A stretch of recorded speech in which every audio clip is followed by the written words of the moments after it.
Hey guys, what's up? It's Will back once again, and we're here for another set of UFC fight predictions as we've got UFC Vegas 48. Johnny Walker against Jamahal Hill as our main event after Dos Anjos and Fiziev fell off due to visa issues, I think, on the Fiziev side, and it's getting moved to UFC 272 as a co-main event, a 5-round co-main event, which I actually quite like the idea of. I think that's going to be a really good fight across 5 rounds. And overall, it's a pretty decent fight card. There's some decent fights on here. There's been a few fights that have kind of got taken by the wayside. I think there's going to be maybe another fight added. I think Khalid Taha's out, so they're looking for an opponent for Mario Bautista. So there's been a few little things that have happened to this card. But overall, I think that there is interesting fights. I've got a couple of bets already that I've made that I really like, an underdog and a parlay already. So looking forward to talking about this card. Hit that thumbs up, hit that subscribe button, try and grow the channel for me, guys. Let me know if you have any questions. I'll try and get it in the chat, maybe through the fight card and maybe towards the end. But yeah, I am really looking forward to this card. And especially the main event, interesting main event, because we all know what Johnny Walker's about. He's all about that flash, doing funky shit, all that. And then he went to SBG, and like the last fight, they tried to kind of turn him into a point fighter, and I'm just like, I don't really like that look for him. I think he has to be this gung-ho fighter. I think that's when he's most dangerous. So yeah, coming off UFC 271 at the weekend, where I had 7.66 units of profit. Really, I hit some nice bets. I hit the Ronnie Lawrence, Carl Zolberg parlay. I hit the Kyler Phillips by submission at plus 550, which really was a solid one for me. Bobby Green by decision, plus 190. Took a shot on Rob Whittaker at plus 240. That didn't come through. And I missed the boat on Moicano because that was one I did really like, was him via submission. And it just kind of fell by the wayside that I didn't make that bet. But is what it is. Lost nothing from it. And yeah, so looking forward to really just talking about this card in general, getting onto it. I'm going to go by what I see on Wikipedia and Tapology. I don't know where my Tapology's decided to go, but it's disappeared as well. Let me bring that up.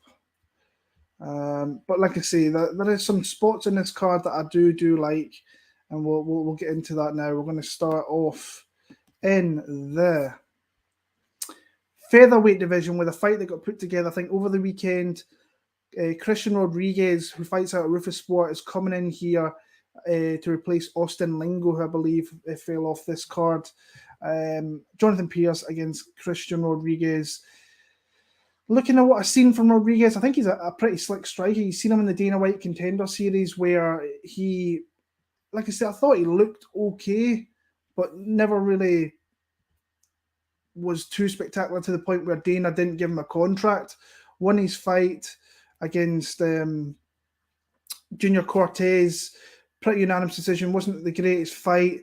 Went back out there, tried to get a couple of fights, had some cancelled bouts, and then he's facing off against a guy with like a 19-36 record. So it's kind of hard to really take much away, and especially as what it's stating here is a verbal stoppage. So I'm guessing that the opponent just didn't want any and just kind of went out there. When you look at Jonathan Pearce, I should say as well, Rodriguez, I think, is a 135 or moving up to 145 on short notice. Pearce is one of the bigger guys at that division who the guy's actually really surprised me. I think I've picked against him 3 times and probably lost all 3 times. I wasn't super high, but he's came in there and I know I picked, I think, Lozon against him actually, but Kamaka and Morales, I did not see. I thought the Kamaka one, I thought he could potentially pull that one out, but the Morales one was one I thought he was going to get knocked out in that fight. I thought he was going to get hurt, and then he comes in there and gets the rear naked choke in the second round. Very, very long, a little bit stationary with his striking, but it can be dangerous due to the length that he has. I kind of think that Rodriguez initially could be this could play out a little bit close initially, but then I see Pearce, just the strength, the size, the kind of more well-rounded game really coming to the fore, and Jonathan Pearce winning this fight. So I've got Jonathan Pearce to win that one. I actually think he'll stop that fight inside the distance towards late round 2, maybe into round 3 there. Going to the bantamweight division, Chad Anheliger against Jesse Strader.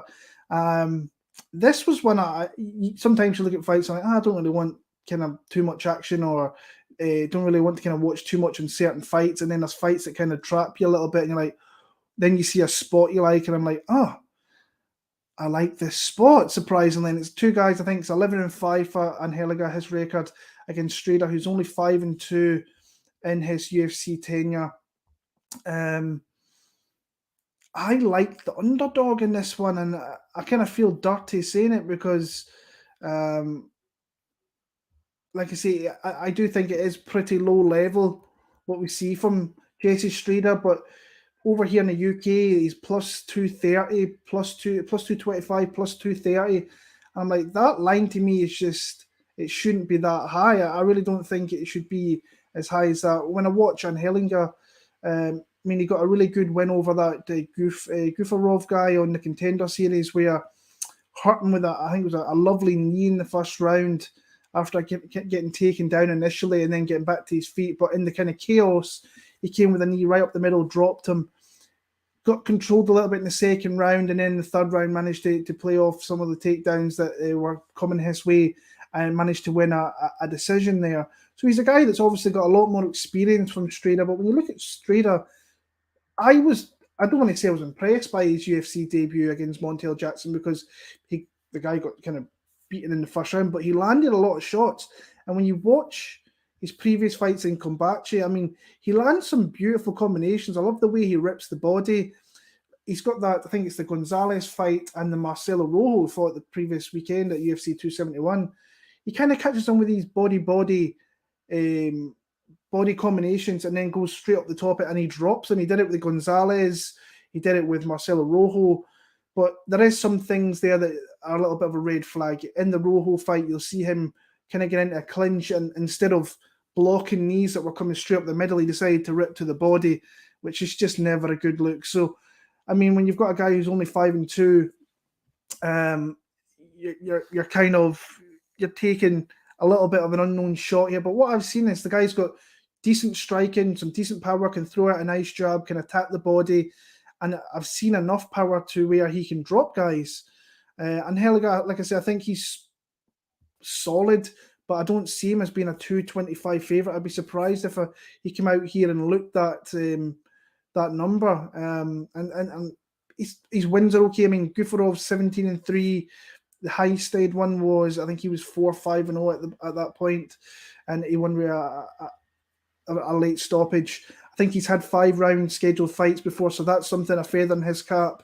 And like I say, he's had like a couple of third-round finishes. That's maybe where he could come into this fight, but I actually think that Strader's going to knock him out. And at plus 225, the line that I can get, I think you can get a little bit better, but not at the book. I've never used that book, and I'm not going to use it, whether it was over here in the UK. But plus 225, I think I'm in. I was in on that as soon as I watched some fights in his. So the pick's going to be the underdog. It's going to be Jesse Strader in that one. A little bit of surprise because I was not expecting to bet that fight whatsoever. But here we are. Moving on, we've got Diana Belbita against Gloria de Paula. I think I'm edging Belbita here, but this is like low-level women's MMA. De Paula, like I say, she's the girl that got knocked out by Cheyenne Velismus, where she kind of got hit with a shot and then got absolutely rocked badly from it. Lost to Jinyu Frey, 5-4 record, kind of meat and potatoes kind of fighter, not too dangerous. Will stand in there and trade some shots, and ultimately it can be a downfall. But when you look at the Belbita side, I think it's the line in this one as well. I think it's probably going to end up being a pick 'em, maybe a minus 125 to Belbita. But Belbita, she's got a lot more experience. 14-6 record. She's fought some girls before. Ariane Lipski's, Hannah Goldie's, Liana Jojua. Not high level Molly McCann, but she's fought girls that are at definitely a higher level than what Gloria's fought, and she's shown that she can finish fights.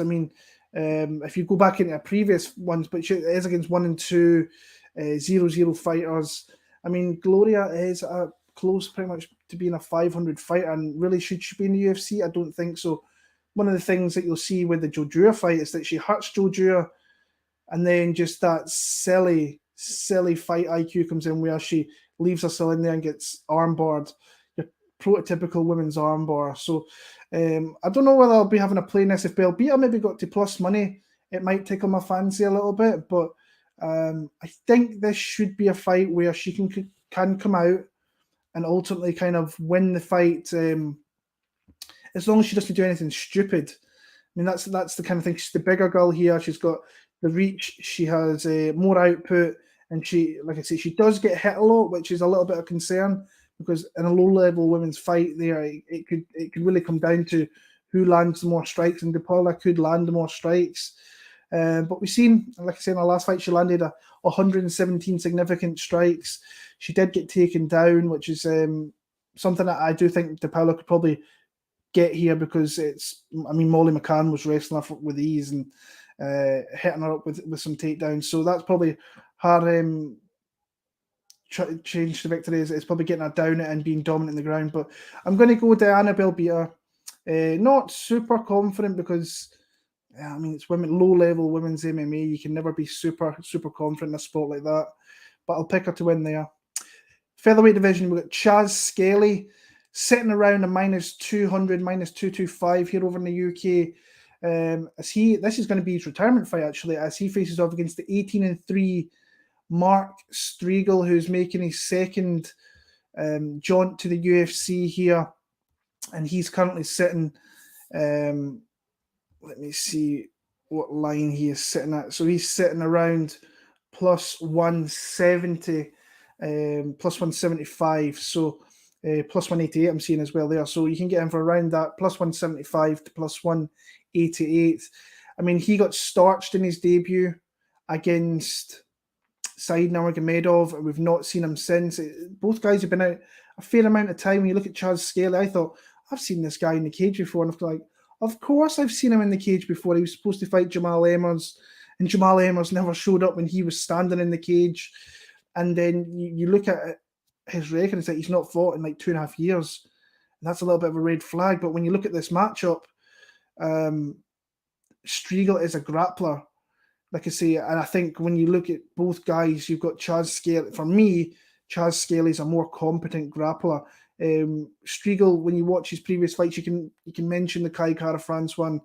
Like I say, he's a 125, so he's a bigger dude, a stronger dude. There's videos on YouTube of this guy working out. He's a well put together specimen of a guy. But fighter wise, I don't rate him overly highly here. And like I say, he has a grappler, and I just don't think he grapples on the same level as someone like Chaz Skelly. But then there is the whole retirement thing. I hate going after fighters who've clearly come out and said this is going to be the last fight that they're going to compete in. So I like Chaz Skelly. He will go for takedowns. He will continue to go for them. He's landed many in his UFC career.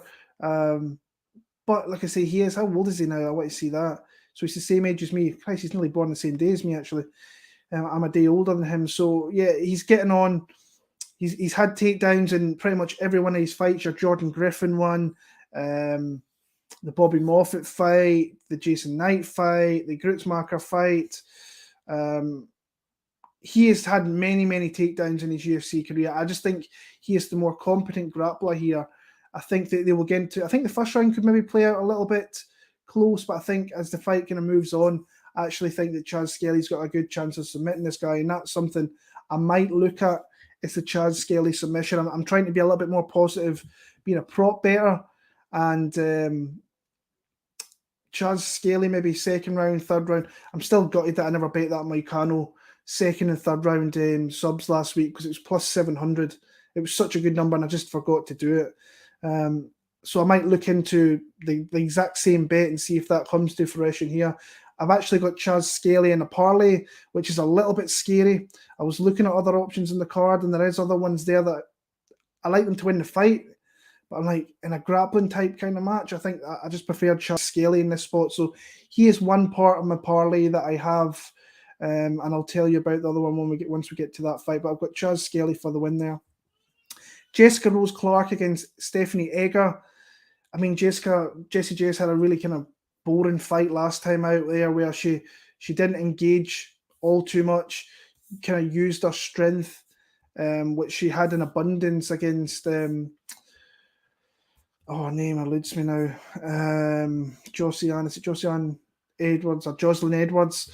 I mean, she didn't really land all too much. She was just using the takedowns to be heavy on top. Edwards was kind of a little bit dangerous with her submission attempts, but never really ever got close to using those big gangly legs. And she can use like a takedown game. You've seen that in the previous fights way back in the day where she did that against Paige Van Zandt, took her down, Beck Rollins as well. And she's got fairly decent striking. When you look at Egger, she will want this fight to hit the mat. I think she's a judoka. She's got jiu-jitsu there. She's had takedowns in her UFC fights against Tracy Cortez, who is the classer as a wrestler. And then you've seen against Shayna Young there that she can get the fight to the ground with takedowns and have sub-attempts there. So I've not looked into this a hell of a lot. I don't really want any piece in, especially at minus, I think Jessie Jess is like minus 200. I'm like, yeesh, I don't really want to be playing that. But she could end up probably taking the fight 30-27 as well. So, I don't know, they're not showing a line for that fight for some reason. Still, I like Jessica Rose Clark. I think that minus 200 is maybe a little bit high, but she could play out to maybe be as high a favourite, if not higher on that one. But Egger could be dangerous if she can get on top and use her jiu-jitsu and just be the bigger fighter when she's on top. But I don't trust her to kind of really do that. So I'll go Jessica Rose Clark via decision. This is going to be a good fight. This is one that I really looked into quite a bit, and I thought to myself, right, where are we going? Gabriel Mowgli Benitez against David Onama.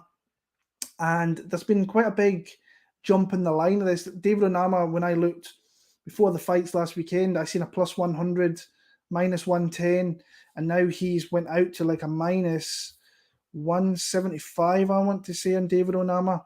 Minus 163 is the best you can get in the UK here. So that line has went up quite a lot. There's a lot of love if you look on Bet MMA Tips, which some of you probably don't, but that's where you can track your bets. There's a lot of kind of guys that are on David Onama in that spot there, and I can kind of see why.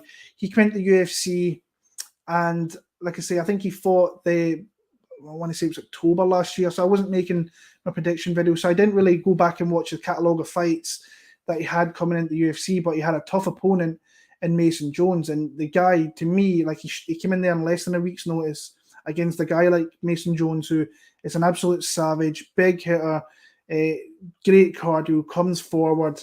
The guy was pretty much on vacation and came in there, and I thought he gave a great account of himself, lost 29-28 to me across the 3 cards, but it was a good look, even though he lost the fight. I thought he fought his ass off. The guy, you can see, has got big power. Now, he is dropping down to his natural weight class at 145. That fight with Mason was at 155. And really how that fight played out is he was having more than enough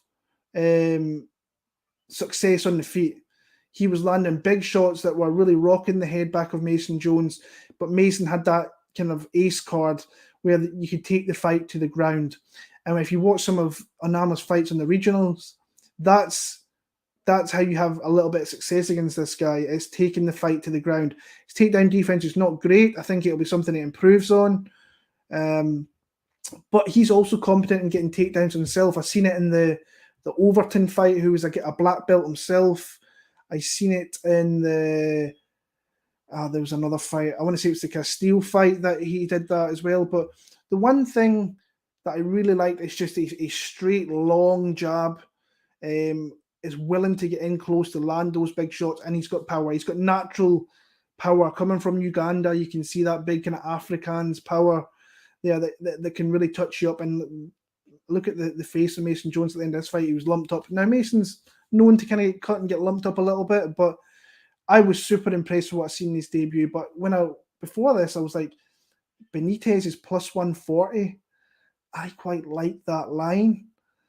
But then you watch Benitez, and I'm just like, I think he is on the downturn of his career where he's really, I just think he's looking a lot more withered to me. He's taken a lot more damage, but he is very dangerous against lower caliber opposition. I mean, Justin James went out there starched. I remember betting him inside the distance at a decent number.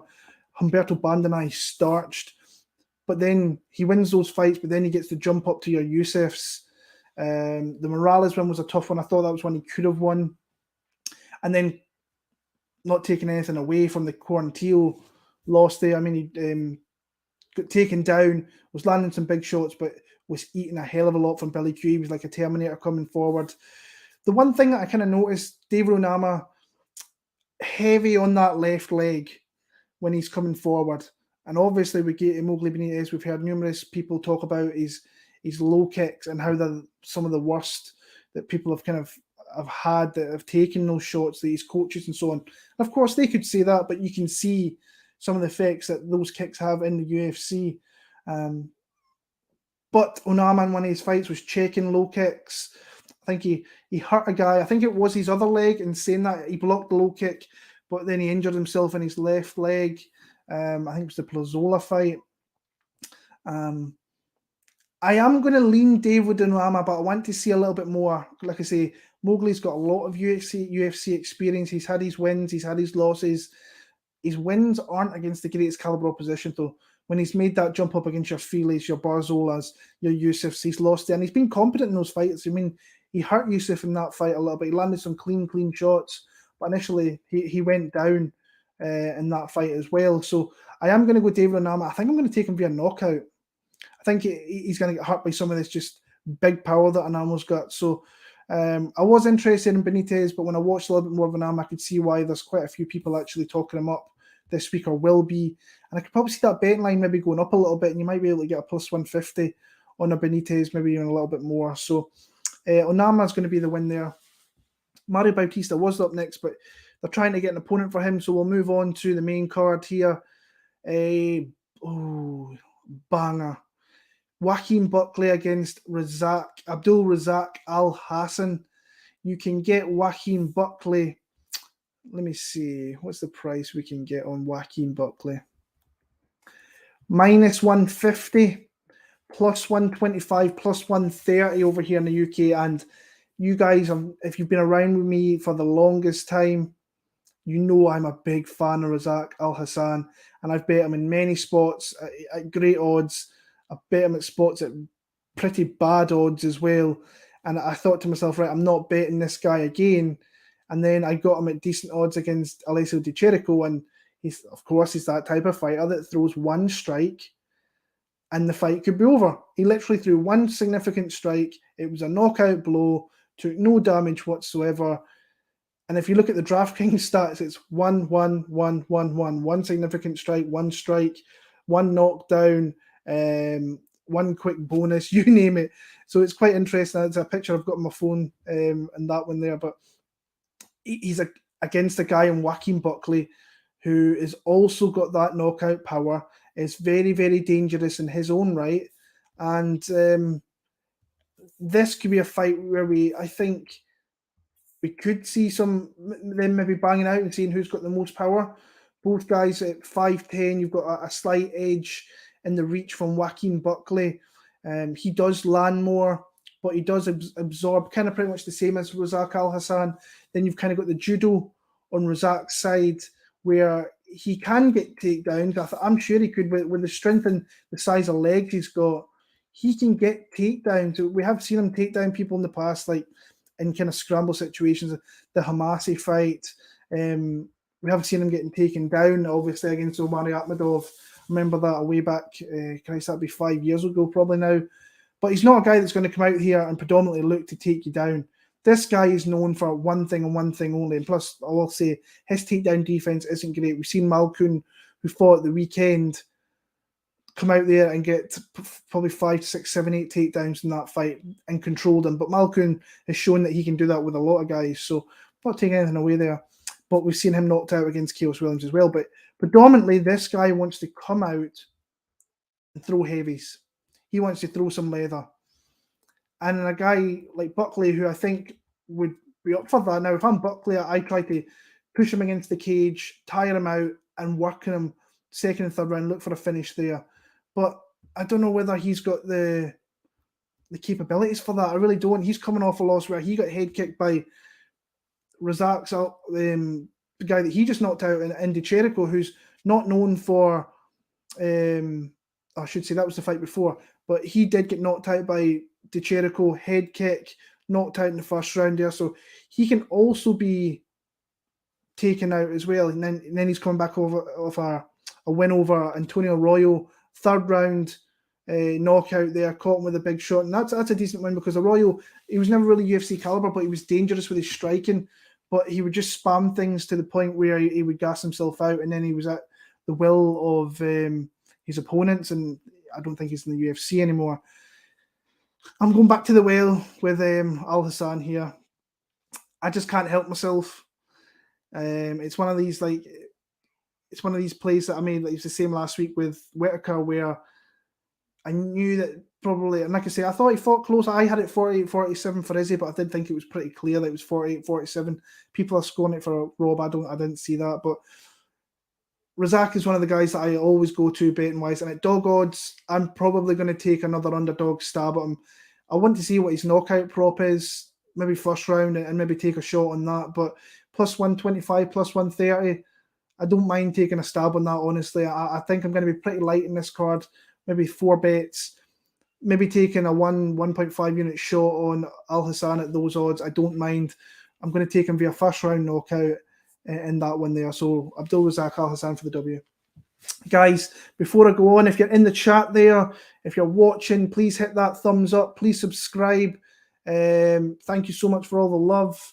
I'm going to go into the comments, just say hello and see what's up, because I know there must be a couple of people saying what's up in there. So Papa Placid Penis, let's go. Catching this live. Good to have you back. Appreciate that. Really, really happy to be back. Mott's audio, I Am Brew gets you through. SBG is another gym hype job. That's absolutely correct. Line makes no sense. I agree. If that's on the Strader fight, which I'm guessing it is. This is an awful card on paper. Not many confident betting opportunities. Like I say, I'm probably going to have 3-4 bets like I usually kind of do. I've got 2 already. Third round Skelly is tempting, but lapses in the third. I just don't see Strigel winning here. But the whole retirement gig is kind of thrown me off a little bit. Benitez is probably on his way down. Don't think he'll be able to handle the pressure on Onama. I'm with you there, Stevie. And what's Thomas Monahan got here? Hill, Daukaus, Onama plus 210. Ooh, I like that. It's not bad. Not bad at all. Philip Frank, fun fight. Bad to do a double take when I saw the main event. Right, okay. Let's get back into this. And we're Jim Miller, the vet, the UFC legend, the lightweight pioneer. Say what you want. New Jersey's finest, Spartan New Jersey's finest. As he faces off against the debutant here in Nikolas Motta. And this is a weird kind of bet line because I think before you were getting dog odds on Nikolas Motta. I remember seeing that line where he was maybe plus 100, minus 120 on the Jim Miller side. And then you've got this fight here. Let me bring up the odds. Plus 150 Jim Miller, minus 175 Nikolas Motta. That's interesting to me because I'm like, what's changed? And like that plus 150 on Jim Miller is actually kind of tempting, but I'm kind of more on the Motta side myself. When I look at this here, Jim Miller, he's going to be dangerous for those 5 minutes. He is I've made the mistake in the past of going with younger guys. I think I picked Roosevelt Roberts against him, which is, when you look back at that is just such a dog shit pick on my part. I was just really going on about Jim Miller kind of decreasing, not being in the best spot in the UFC, and then him of course, he comes out and gets a first round on board. That's kind of how he wins his fights. Kind of got rocked a little against Eric Gonzalez. Got that takedown in round number 2. That knockout in round number 2. And look at the guys he's facing. I mean, when he makes those step ups against Pachel's a tough guy who can go 15 minutes hard. Joe Solecki, who can grapple his ass off, go 15 minutes hard. When you get your Roosevelt Roberts and your Eric Gonzalez, you're going to run through guys. When I look at this here, I kind of see Motta being a little bit better. But honestly, I think that minus 175, I don't want to bet that number. I think that should be lower. I mean, Jim's going to be deadly for 5 minutes. If he gets through that 5 minutes, then I reckon that Nikolas can go in there and win the fight. But at that number, I don't want any part. I've been watching Nikolas Motta for a long time. There's some fights out there of him that I'm a little bit... He's got Joe Solecki on his record, and I've been speaking to some people about this, like, where is that fight? You cannot find that fight whatsoever. And people are saying that the fight didn't even happen, and I'm like, oh, the fight didn't even happen. But he's faced some guys that I know. He's come off that win against Joe Lowry on the Dana White Contender Series. He fought King Robert Hales, a guy that comes out of Georgia. Dan and Shaq from Best Fight Picks, they could tell you a lot more about this guy. He's probably going to make his way to the UFC the next year if he continues to win fights. And like I say, he's got some big power. We've seen that in his knockouts of Machado. If that Solecki fight happened, then he's got some big power there. The Balsameda fight. And then he can go the distance like we've seen in his last two against Lowry and against Gonzalez, who are 9-1, 9-2. And then he got 6-1 on the Gonzalez side. I just see him surviving the first round and kind of really, I don't want to say beat up Jim, but just kind of put it on him a little bit. I'm not super confident. I probably think probably the better bet is actually on the Jim Miller side, because you know this guy can take him out in the first round. So because he seems that he kind of should be, but I don't think Motta is as easy as what your Gonzalez and your Roberts is. So not super confident, but I'm going to take Nikolas Motta. Heavyweight division, Parker Porter against Alan Baudot. I think this is Parker Porter all day, honestly, but again, it's kind of low-level heavyweights that you can never be too sure about. Alan Baudot looks absolute shocking. He does not look like a good fighter at all. 8-2 record, 0-2 in the UFC, been stopped in both these fights. Seen nothing to kind of write home about at all. Losses to Aspinall, losses to Nascimento. I thought he did look better in that second fight, but I did think he took a step down against Nascimento. Didn't fight too bad in the first round, but eventually that gas went, and in the second round he got stopped badly there. Parker Porter, I mean, he's on a 2-fight win streak. Take nothing away from this guy. He came in short notice against Chris Daukaus, being a veteran journeyman for a long, long time. He fought guys back in the... I think if you look at his record, he's got John Jones on there at some point. So he's been around the block. It's nice to see fighters like that come into the UFC and win fights. And I mean, the fights that he's won aren't the highest caliber guys, but he's went out there and won them. And what I like about that is the fact he does it over 15 minutes. He can land it well on this Baudot guy, in my opinion. I think he can get takedowns like he has in his previous two fights. I like him to maybe get a finish here. I actually think maybe a second round, third round sprinkle there. So I'll be having a little look and see what the odds are in that. But I like Parker Porter. I think you can parlay him up in this spot. I don't really want to put Parker Porter in a parlay. I might look at, like I say, those late stoppages in rounds 2 and 3. But Alan Baudot, to me, is just he should be out of the UFC. And I think he will get his walking papers after this. So Parker Porter via stoppage in rounds 2 and 3 for me there. Catchweight by Kyle Daukaus against Jamie Pickett. I like Kyle Daukaus in this one. I think Jamie Pickett is won his fights that he's won recently. And, I mean, Joseph Holmes, he's coming in here again, like I say, he only fought like a month ago, 3 weeks ago maybe. And he's got Joseph Holmes, who's very inexperienced. There was a kind of lot of hype on him. When I picked him in my predictions, and then as the fight week went on, I was like, why did I make that freaking pick? Like, it's such a bad pick. And the other spots that I need to do better on, I want to do better on. It was just stupid. And by the time it hit probably Thursday, I was like, I'm changing my pick, but my predictions were already out, so I stick to them. And he just did what he had to do in that fight against Joe Holmes, where kind of kept himself in the fight, was taking some shots, but ultimately he started to tie up Joe Holmes, started to land at range. He was just kind of using his kicks, keeping his distance better, and just had the more experience in the bigger spots. I mean, he's fought a couple of times on Dana White's Contender Series. He's been in the UFC, he's got wins. He's managed to game plan better by putting the guy against the cage like Strader and kind of win his fights through that. I kind of like Daukaus here. I just think he's more dangerous here. I think he's going to be going for it a lot more. And like I say, he was supposed to fight Julian Marquez. I liked him in that spot as well. He's coming off that no contest against Kevin Holland where they clashed their heads. Before that, he lost to Phil Hawes. I think he's dangerous across a number of spots. I think striking, it could be a little bit sloppy, but I think he could potentially take the fight to the ground. I don't really want any real part of this as a bet or anything. What's the odds? Actually, I should have brought up the odds. Kyle Daukaus is, let me see. This computer's been slow. Minus 225. The comeback in Jamie Pickett's plus 175.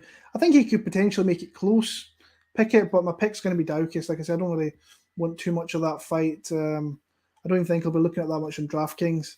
Main event time, we've got the kind of adopted Irishman, Johnny Walker, against Jamahal Hill as a main event, like I say, after Dos Anjos and Fiziev fell off. Before we get to the main event, guys, just before I forget, if you're still in here, please throw a thumbs up. It really means a lot to me, and it kind of gets the algorithm out there. I need to try and build this channel back up again after the break that I took. So if you could do that, it'd be much, much appreciated. Interesting fight, and I like Jamahal Hill actually quite a bit in this one. Johnny Walker is a guy when he first came into the UFC, I said, I am going to find the perfect opportunity to fade this guy. I don't believe his chin's going to stand up in the UFC. I think there is guys out there that are going to beat him. It's that fight where he gets dropped. I can't remember who it was against. He gets dropped. The motherfucker gets dropped like 4 times and then keeps getting back to his feet, getting knocked down, getting back to his feet, getting knocked down. The ref, I don't know what the ref was doing. And he just gets stopped on numerous occasions in that fight. Obviously, comes into the UFC and garners some attention with the way that he was fighting. Was super dangerous. He is a big guy. He's like 6'6", very athletic, very dangerous. Comes out there, wins unanimous decision on the Brazil Dana White Contender Series. Then faced Cleo Roundtree. Those elbows that he landed in that first round were devastating. Justin Ledet caught him with that spinning back fist, absolutely nailed him, put him down. Then sucking off the flying knee. So the guy's got tools there. But those have fell off. And then I found the perfect opportunity. I think it was plus 150. I got Corey Anderson. I did not expect him to get knocked out in the first round, Johnny Walker. But that shows you that his chin's a liability, that strikers like Corey Anderson, not predominantly good stand-up fighters, are really hurting you. The Krylov fight, I thought he rebounded fairly well there. I was on Krylov. He got takedowns in that one, and that's ultimately kind of what won him the fight. Came back against Ryan Spann, and again, that hype train was going because he won by a first-round knockout, looked deadly there. But then he looked I thought he looked terrible. I got so bored watching that fight. He hype up fights so much, that Santos and Walker fight, and then the performance was absolutely crap from both of them. It was not a good fight at all. There was less than 100 significant strikes thrown, which was just for those guys who having 2 massive arsenals that they're not even really throwing throughout the rounds. It was just a bad fight. I went back and watched them thinking, right, that's the last time I will ever watch that fight. Jamahal Hill, there's been a lot of other people hyping this guy up a lot more than I have. I'm kind of a little bit late to the bandwagon, but his striking is pure. Like, he says he's the best boxer or one of the best boxers in the UFC, and you can see that. His finisher, Jeremy Crute, some of that striking, that I think it was his right hand. The couple of times that he landed in Jeremy Crute, you can see the guy's got destructive power, very long. He is obviously kind of a little bit smaller than what Walker is here. He is, I should mention the odds is like minus 250.